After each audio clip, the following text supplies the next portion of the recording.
Well, thanks for coming, man. I appreciate you coming. I appreciate you having me. Dude, ever since you came to my office and you shared your story and history, it's just made me want to have you on here to share that because I think there's a lot of people that have similar, not identical, but similar things that they're maybe trying to work out of or they've come from, and to see where you've brought yourself personally and professionally. But I want to go back to, who were you before you got into real estate? What were you doing before you got into real estate? It's a great question. Where do I start? I was in college back before, and I was hanging around the wrong people. Um, I was overweight at the time, doing drugs, just really around the wrong crowd.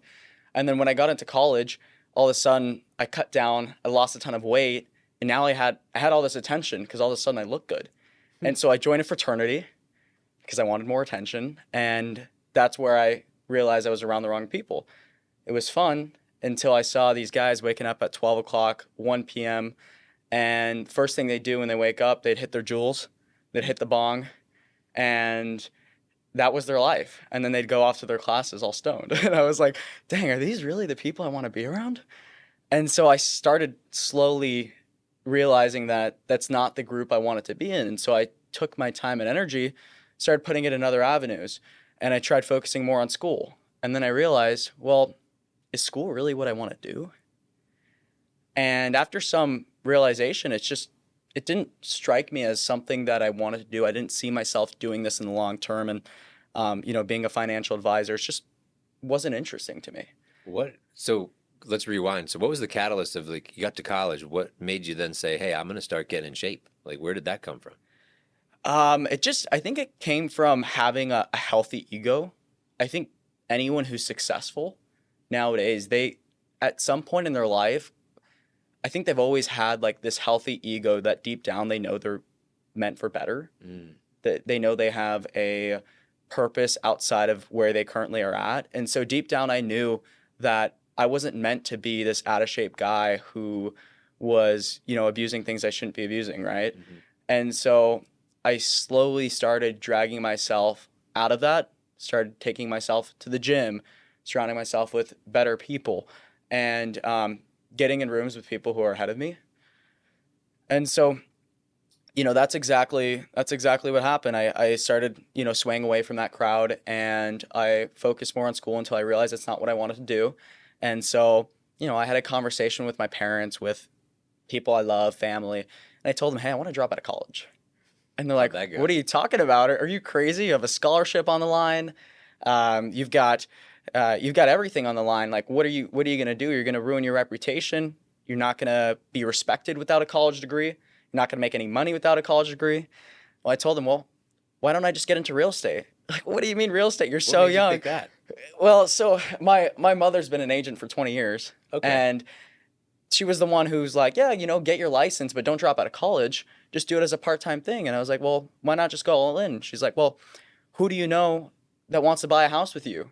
Like, you're so young, like, who do you know? And I'm like, well, that's a good point, but I'll find my way. And long story short, we had these conversations for months. And while you're still in school? While I'm still in school. And every time this conversation would turn into them yelling at me or just some kind of argument, right? And Very I had contentious. Yeah. And I had these conversations with friends, with other family members, and I didn't have a single person who was actually towards the idea. Like, no one wanted me to drop out because they thought it was a bad idea. Yet my gut was telling me, do it. There was just something in my ear that was just like, there's something else out there for you. And I just felt it, even though no one was seeing that. Yeah. And that's awesome. What ended up happening is I had a full schedule. I had 6 classes, and I'd end up going to the library to study for my classes. And then once I finished studying for them, I focused on my real estate school. And so I was juggling 6 classes plus studying for my real estate license. That's a lot. And by the end of the semester, I had my real estate license. And I also failed math, but we don't have to talk about that. I had my real estate license, and I said, screw it, I'm dropping out. And that's exactly what happened. So I dropped out of college with, no one really supporting me on that decision, which was tough, but I did it. Lost my scholarship, of course. And at that point on, I was just like, all right, well, now I need a plan to get business. And I was watching YouTube videos and I came across a couple guys who built their business primarily through just like calling for sale by owners, expires, just straight up cold calling. It's like, you know what? This is my thing. I'm going to try it. And I remember getting on these phones, man, and it was rejection after rejection after rejection. Like, think about this. Did those YouTube videos tell you that that was going to happen? Not at all. No. They made it look like sunshine and rainbows. Right. Of course, you know, it got them the views. They recorded the successful calls. Right, exactly, 100%. And so they made it look like sunshine and rainbows, but the reality is I was in my room 4 to 6 hours every single day alone in my bedroom, sitting at my desk, just hitting the phones. Wow. Call after call. And it didn't go anywhere. About a month and a half in, I was just like, what am I doing? I genuinely just broke down crying. I don't cry. I never cry. I broke down in my bedroom like a 5-year-old, just like crying because did I make the wrong choice? Were all those people right? Yeah, I was like, were all those people right? Like, did I make the wrong choice? Like, what's going on here, right? I was backed against the wall and I had no one to support me. I didn't know what to do. And I remember listening to this one video on Instagram or a podcast, and I don't remember exactly who it was that posted it, but they said that if you want to get somewhere in life, find someone who's already there and essentially do what they're doing.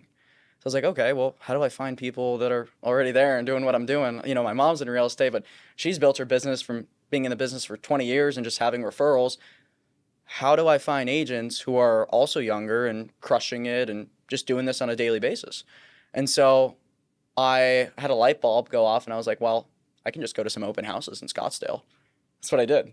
So and see what agents were actually working in open houses? Exactly. Wow. So okay. I hop in my car, I drive over to an open house in Scottsdale, and I see this lady, and I'm just looking around the house, and she thought I was a buyer or probably a neighbor. Looked like I was 5. Neighbor's kid. Yeah, neighbor's kid maybe.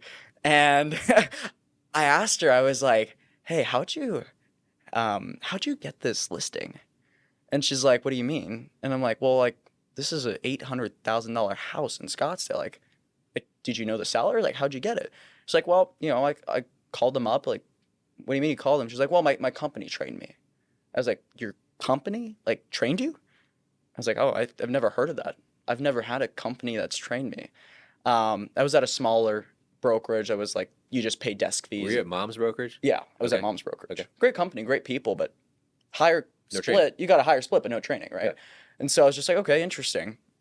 So I grabbed her card. I went home, and I slept on it for like 2 weeks. I was like, you know what? I'll give this brokerage a little bit more time. I'll continue cold calling, and it just 2 weeks. It wasn't working. 2 weeks later, I end up calling up this card, and it happened to be 72 sold, which I never saw their commercials or their billboards at the time. But I mean, they're spending like $2-3 million a month.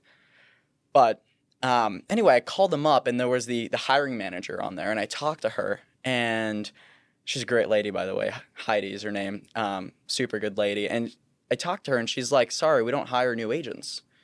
And I was like, oh, like, you know, I have a lot of experience. My mom's been in the business, you know, so I think you can make an exception here. And she's like, you know what? Like, you seem like a go-getter. You seem like a hustler. Fine, just, you know, come in for an interview. I'll talk to you. And so the next day I'm in for an interview, and she's like, you know what? I like you. Let's let me put you on a team. And so she connected me with one of the team leaders there. And so I interviewed with him, and he's like, yeah, let's do it. Let's give it a shot. And as soon as I got on that team, I mean, this is really where my business took off, because I surrounded myself in a company where there was systems put in place for newer people that taught you exactly how to do a listing presentation, exactly what to say to clients, how to earn someone's business, and just how to be a valuable agent, right? You never had that. I never had that before. And so that was the blessing right there. And so I took my discipline of cold calling every single day, and I just applied it with the right scripts. And so I got there, and I started cold calling. Within the first week, I had like 3 booked appointments, and everyone in the office was just kind of shocked, because most of the guys on that team, well, practically everyone in the company was just handed leads just because of how much marketing we were doing. And I just came in guns blazing cold calling. And within the first week, I had my first listing signed for sale by owner. Wow. Had my first listing signed. That had to feel good. It felt amazing. Right? Because you did all this work before that turned into no results on the surface, right? It gave you the results of Sure. the tenacity and the discipline and making the calls.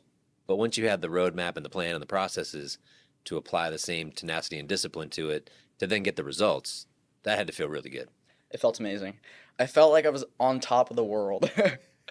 And so that I just kept stacking wins. So that I got that first listing appointment, and I went out there, got it signed, and next thing you know, within 2 hours, we had like 4 offers. That was just the market we were in, and so Yes. timing was But great. still, that's good practice. Right. It was great. And then, 2 months in, I set a listing appointment for 1.8 million. Wow. Went out there, got it signed.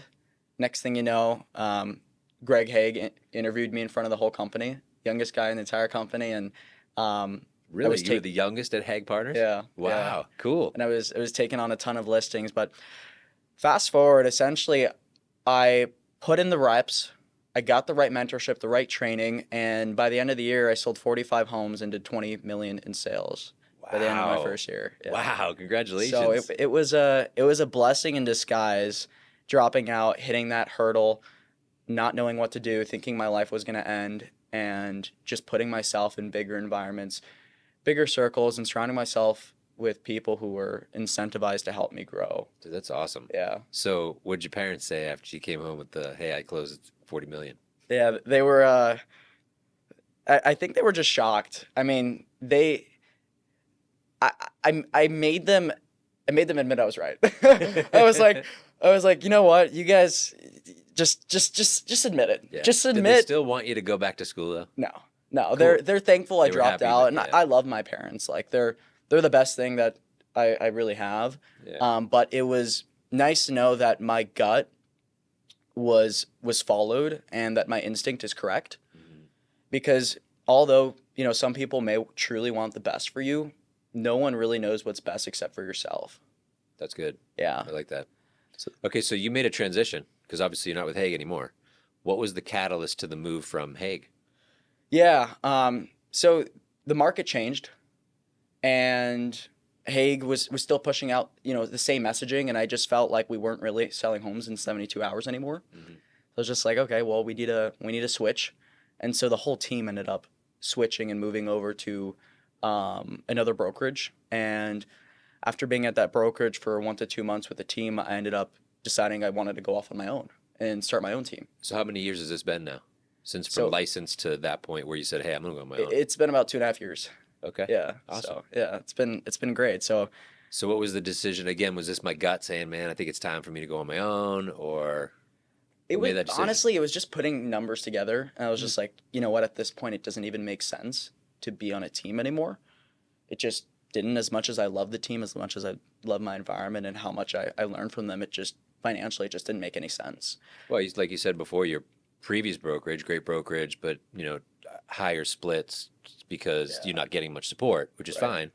But when I needed the support, I'm going to go over here and exchange a split for support.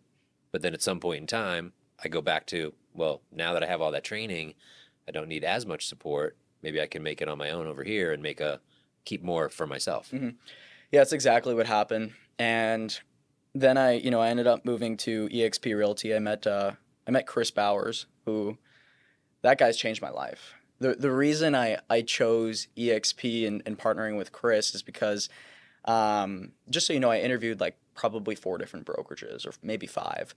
And I chose eXp and Chris because he was the only person who genuinely just wanted to help me grow my business. It was almost as if I was getting a free mentor who wasn't taking any of my commissions and didn't want me to be on their team, but was helping me grow my own business. And so it was kind of a no-brainer. And I 100% made the right decision. I'm so blessed to have been able to come across that guy because he's taught me leverage. He's taught me scaling. He's taught me how to think as a business owner instead of a real estate agent, because I think many real estate agents are just running the hamster wheel and they're not actually scaling and growing a company as they should be eventually.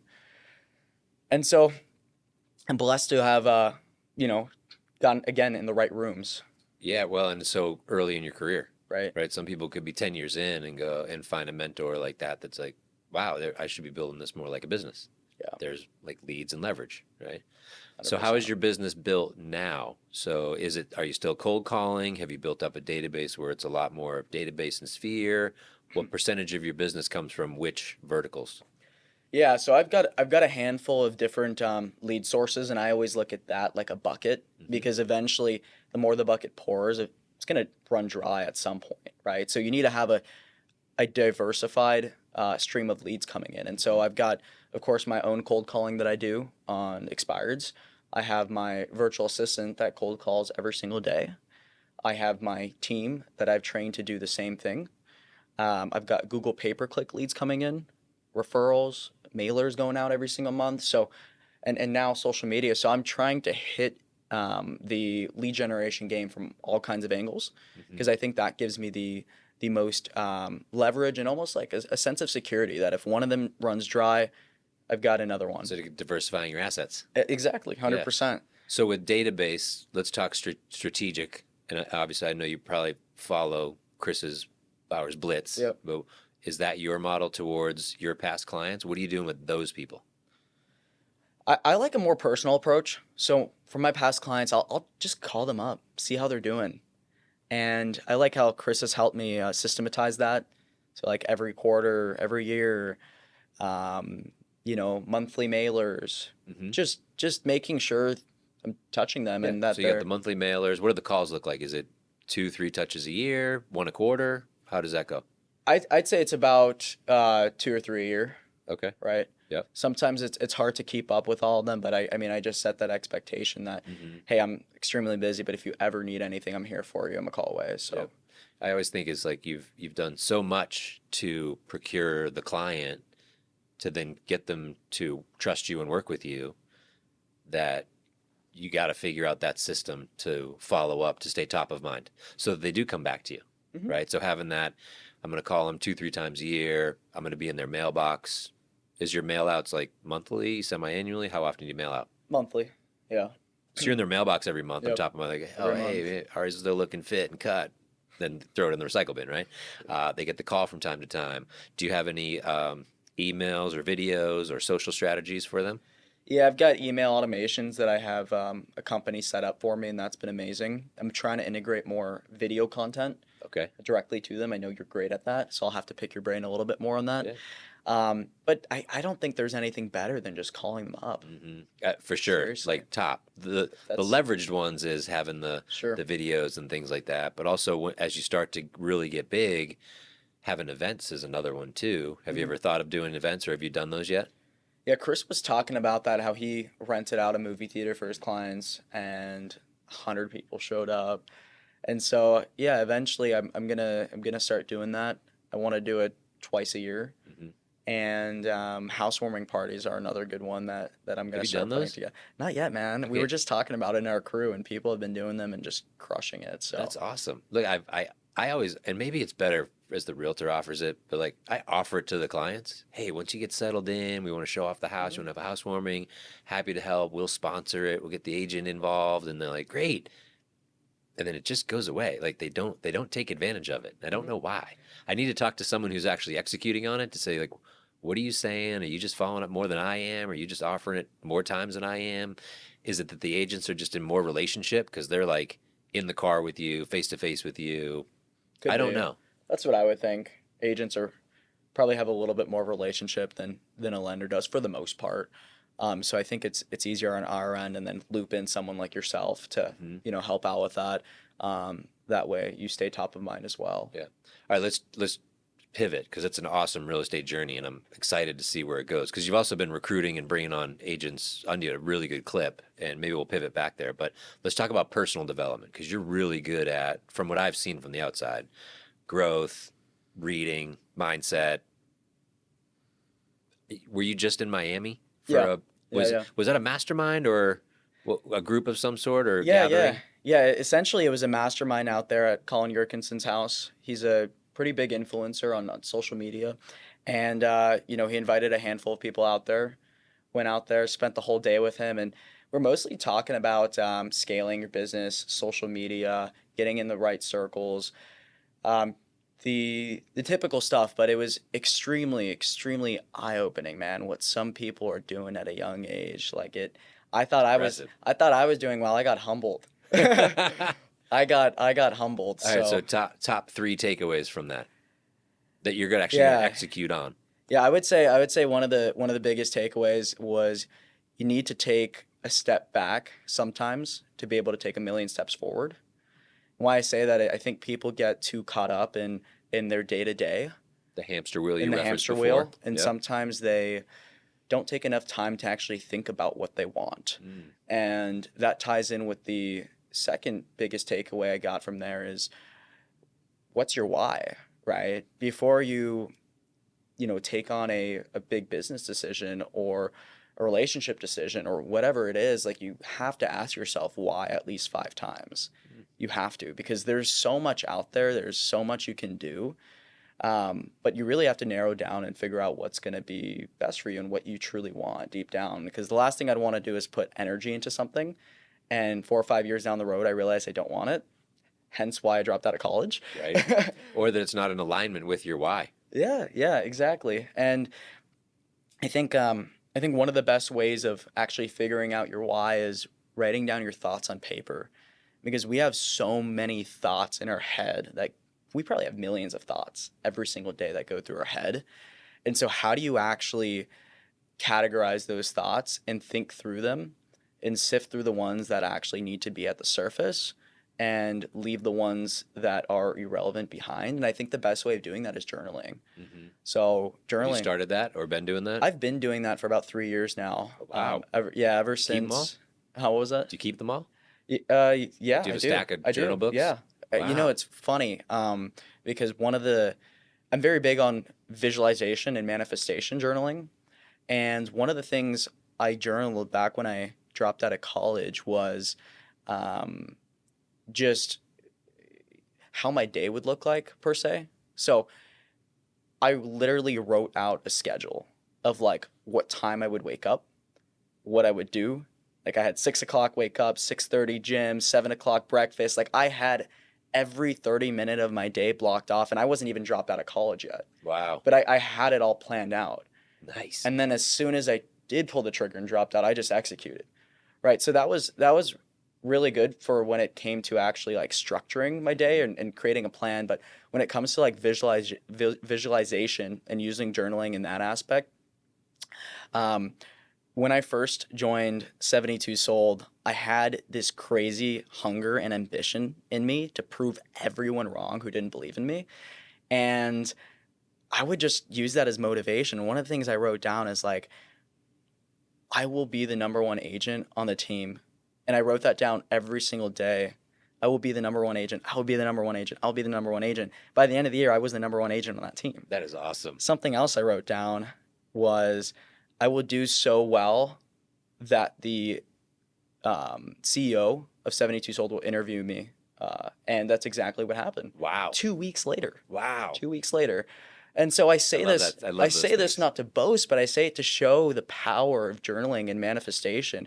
You can really just write something down every single day and it will come into fruition. But if you even look at it like scientifically, like you're writing it down every morning and it's top of your mind. Hmm. So you're a lot more likely to actually think Do of it. ways to execute Yes. on it and Yes. do it, right? Because the differentiator is you're an executioner. So by writing it down every day, it's like reminding yourself every day to go after that one thing and drive all your time, attention, focus, money towards that one thing, 100%. right? Or those 5 things that you write down, right? Because there's people that will write those things that don't execute on them. Right? 100%. So No, when you put those two things together, that's a nasty combination. it is, yeah. Visualization and executing. Execution. That's it. That's really all you need to be successful, to achieve your goals and your dreams. It's just knowing what you want and taking action. So I know that you wrote down what your day and your morning was going to look like back then. How's that changed to now? Because I know Colin's big on the morning routine. A lot of people Yeah. have routines in the morning. What's yours now? Yeah, I'm up around like 4:30 in the morning. I'm at the gym by 5:15ish, and I'm in the cold plunge. Well, I typically will do the sauna first. I think it makes the cold plunge a lot more enjoyable.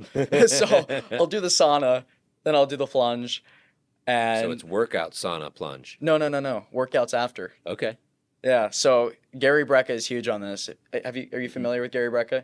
Yeah, you have his hydrogen water bottle, of course. But yeah, Gary Brecka is huge on this of how, the science behind working out after the cold plunge is going to be a lot more beneficial for muscle growth. And so I've been doing that, and I've been seeing a lot of progress that way. So it's sauna, plunge, then the workout, and then I'm off to get my day started. And so when I get home, obviously shower off, I do some prayers, visualization, journaling, and then after that, I'm on the phones cold calling like first thing in the morning. Is that every day? It's Cold calling? every single day. I don't skip that Is ever. there a allotted time that you have, or is it a list of a certain number of calls, or when do you stop? I just hit all the daily expired. So sometimes Okay. there's 20 and sometimes there's 100, and I stop when all of them are called. Wow. Yeah. Wow. So Okay. so that's my morning. I do all that in the morning, and then afterward at 9 a.m. I'm hopping on a Zoom call with my team where we're doing some role playing from 9 to 9:45.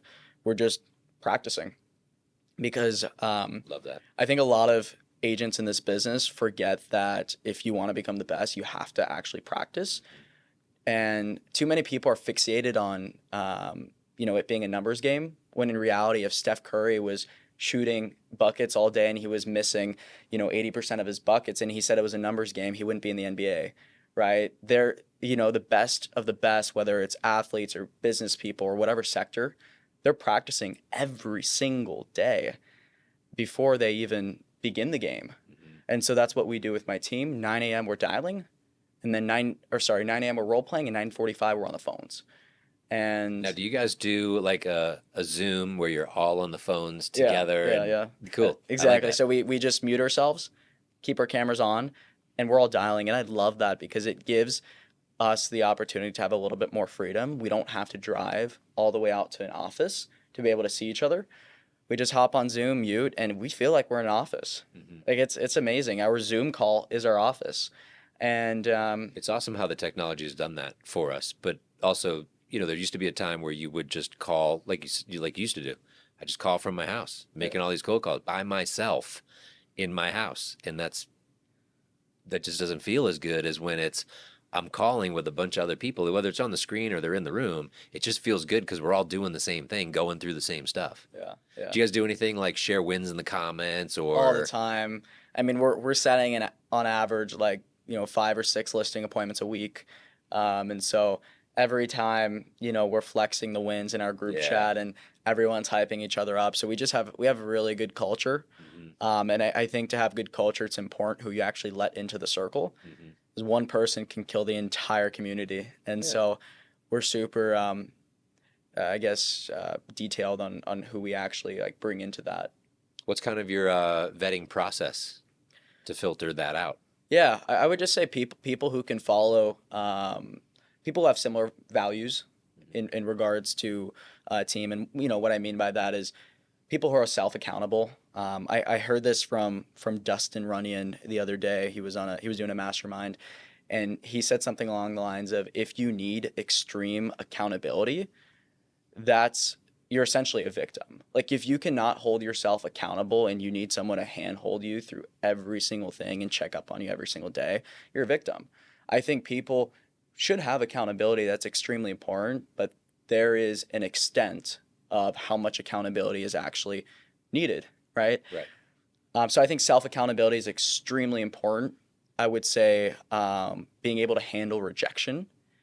I just had an agent on our Zoom call, and she's a little newer. She's a great agent, and she was like, you know what, guys, I was calling for an hour yesterday, and I didn't get a single person pick up the phone. And I was just like, welcome to the club.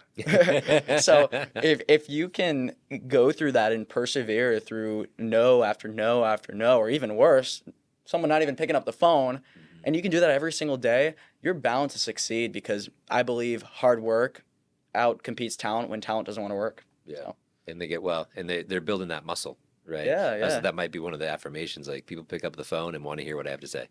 People 100%. pick up the phone and want to hear what I have to say. Yeah, so one of our affirmations that we use is they're home, they're happy, and they want to list with me, Yes. right?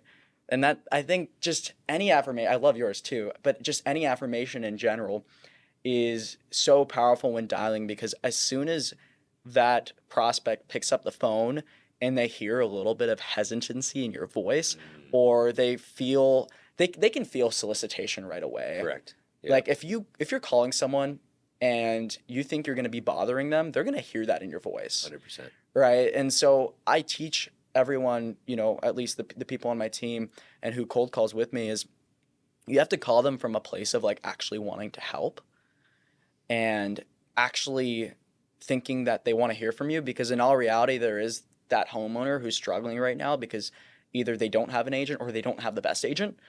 And, we're the solution for that. Well, and they're getting misinformation online, right? Yeah. So they're getting misguided in a way. So if they're not in front of you or one of your team members, they're probably getting some bad information. Yep. 100% true. There's so much misinformation online. I love that. Yeah. Now, do you have a written playbook or objection handlers or scripts that you supply the team when they come on board and that you are going through on those daily basis? Yeah, we've got pretty detailed scripts, a whole list of objection handlers, call recordings that I've done where I've successfully closed a listing appointment or literally gotten a listing just over the phone. So yeah, we have everything needed to succeed. It's just a matter of whoever joins to Plugging take in the the right action, person. because you can Yeah. lead a horse to water, but you can't force them to That's true. drink. I'm not calling for you. It's one of my favorites, man. That's a good one. Uh, So we stopped about midday. So what's the end of the day kind of look like? Afternoonish? Is that set for appointments? yeah, I set the end of the day for one-on-one coaching calls with agents or listing appointments or putting out fires. Mm-hmm. And unfortunately, sometimes the fires will happen earlier, and so you got to put out a fire when a fire needs to be put out. But for the most part, I try to delay that towards the afternoon. Okay. And then what's the end of the day look like for you? So we go into personal mode. So we got, dinner and bedtime and like what's the end of the day? Because I always think the end of the day sets up the beginning. I'm not getting up at 4:30 for the gym if I stayed up till 2 in the morning. Right. So there's got to be a night routine in there too. What's that look like? Yeah, I'd say typically by 8 o'clock, I'm winding down. I'll stop working around that, and I just spend some quality time with family, dinner, or just hanging out. Just getting my mind off of work and trying to empty it as much as possible, because I think in the business we're in, it just follows us. Like we can be on the beach, but we're still going to be thinking of work. And so the same goes for, winding down for bed. So I just wind down. I put together exactly what I'm going to be doing the next day. That way, as soon as I wake up, I'm wired, I'm ready to go. And I try to be in bed by like 9:30. That way I can get at least like 7 hours of sleep. Nice. There was another book called Planning Your Tomorrow Today. There right? you go. So, I love that. So Yeah. that night, I mean, it's pretty 100%. easy, but it's You have like to. that. You have to. And it's funny because so many people will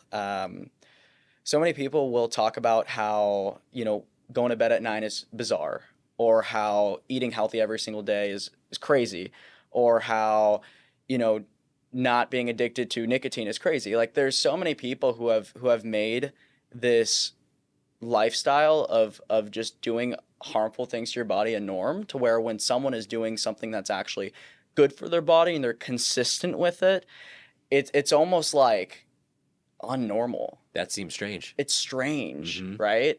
And so, how I know if I'm succeeding is if I'm strange to the average person, right? If the average person is going to do everything opposite of what I'm doing, I'm happy. That means I'm doing Right. something right, because Yeah. unfortunately, it's just the world we live in. This world is designed for us to be slaves to it, right? There's Netflix, which people are addicted to. Like I said, there's nicotine, there's all kinds of drugs, there's junk food, there's a McDonald's on every corner you turn to. There is so much in this world that's literally designed for us to fail. So as long as you're just putting a shield across yourself and around yourself and repelling everything and just staying in your lane and doing what's good for you every single day, you're just bound to succeed. One day you'll just wake up and be like, holy crap, how'd I get here? Mm-hmm. Right? And while the people who've been eating the McDonald's 3 times a day, like I used to, They're going to get to a different spot. yeah, they're gonna get to a different spot. And so that's just how I look at it. I think I'm more passionate about self-development than anything, because if you develop yourself enough, you can succeed in any industry out there. Yeah. So let's talk about that. I know you said that one of your goals was more social media, and you talked about, kind of where you're going to zone in on. Is it going to be in that personal development space? Yeah, I'd say that's for sure where I'm more passionate about. Just from going from a guy who's overweight, who stayed up all night, 6, 7 a.m. playing video games, smoking weed, hanging out with the wrong people, to a year later having 6-pack abs, making money every single day, focusing on the things that matter. And like I've completely changed my life around, and I would genuinely want others who were where I was at to be able to have someone to help them get there to the next level. And look, just sharing that same playbook to show them the way. Because right now they're running their own play right now, which you just got to pivot to, hey, let me just show you a different path to get to a totally different destination. There's way too many people out there who are struggling but just don't have the right guidance. I always think of it like, having an older brother, even if they're younger. I don't even look at age, but just a mentor in general is so important. I remember when I was like 12, 13 years old, and I would come back home from school crying because one of the guys in my class had a 6-pack, and I always wanted to be in shape all my life. I'd come back home to mom crying. Like, I would do 100 sit-ups. I was like, Mom, where's my 6-pack? Like, how does he have one and I don't? Right? And like, if I just had like a big brother at that time, or like some kind of, role model who was in crazy shape, who can just tell me, yeah, just eat less, move more, hit the gym 3 or 4 times a week, and you'll have it in no time. Like, if I just had someone like that in my life earlier on, that would have been, it would have been helpful. So being like that to someone else, whether they're 12 or they're 25 or however old they are, I think is just a blessing for both people. I think that's the most fulfilling thing to do. I think most of the successful people look back and go, man, I wish I just had run into that mentor a couple years earlier. Yeah. Or as a kid, right? Yeah. What would it be? Because you'd have such a more of a runway to get to where you are now. Yeah, it's 100% true. Mentorship is by far the most important thing one can have. Yeah. Any more takeaways from the Miami event? Yeah, I would just say